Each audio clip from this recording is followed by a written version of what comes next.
Excuse me, আচ্ছা ভাই এখানে সুপ্তিদের বাড়ি কোনটা? সুপ্তিদের বাড়ি? আচ্ছা আপনি আসলে কে যে সুপ্তিদের বাড়ি খোঁজ করছেন? আমি সুপ্তির কাজিন, পাশের উপজেলা আমার বাড়ি। আসলে অনেক ছোটবেলায় এসেছি তো, তাই এখন ভালো করে চিনতে পারছি না। আপনি আসলে কেন আসছেন, কি কারণে একটু যদি বলতেন। ফ্যামিলিগত একটা বিশেষ কারণ এসেছি ভাই। তো বললেন না বাড়িটা কোন দিকে? না, এখন কোনো খারাপ ব্যবহার করা যাবে না, ভবিষ্যতে তো আত্মীয় হবে।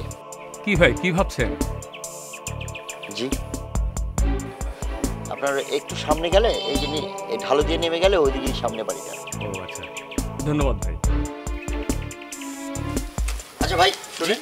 জি এই ভাই আপনার নামটা কিন্তু জানা হলো না। ও আচ্ছা, আমার নাম আলমগীর। আলমগীর?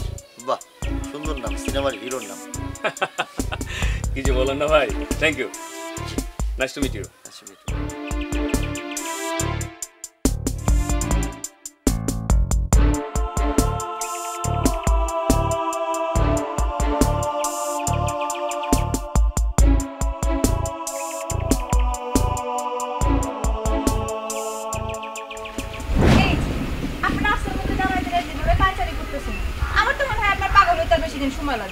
তুমি ঠিকই বলছো, সত্যি যে আমার সাথে করতেছে আমার পাগল হইতে বেশি দিন সময় লাগবে না। ওরে আল্লাহ রে, আবার সেই সত্যি। আচ্ছা আপনি আমার একটা কথা বলুন, এই বাড়িটার মধ্যে সত্যির মধ্যে আপনি কি পেয়েছেন যে আপনার এত পেইন দেয়? তারা ভালোবাসা কি দরকার? আপনি আমারে ভালোবাসেন, আমি আপনাকে কোনো পেইন দিচ্ছি। থাক থাক, আর দরকার নেই। আমার পেন দেওয়া ভালোবাসাই আমার কাছে পছন্দ এবং ভালো। দোস্ত দোস্ত কি অবস্থা বান্টি, কত? দোস্ত খবর কি কি?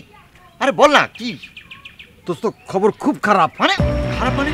তোর চিঠি পড়ার পর হঠাৎ সত্যি রাগে আগুন হয়ে গেল। কি বলিস তুই? কেন রাগে আগুন হবে? আমি তো কিছু বুঝতে পারতেছি না। আমি খারাপ কিছু লেগে নেই তো। আমি কিভাবে বলবো? এখন তুই যদি চিঠির মধ্যে কোনো অবজ্ঞা অবহেলা করে থাকিস, মোট কথা সে চিঠি পড়ার পর স্টেট কার্ড বলে দিল আজ থেকে সরফরাজের সাথে আমার কোনো সম্পর্ক নাই। মানে নাকি? আমি এটা যে আমার এত পেন দেয় আমি।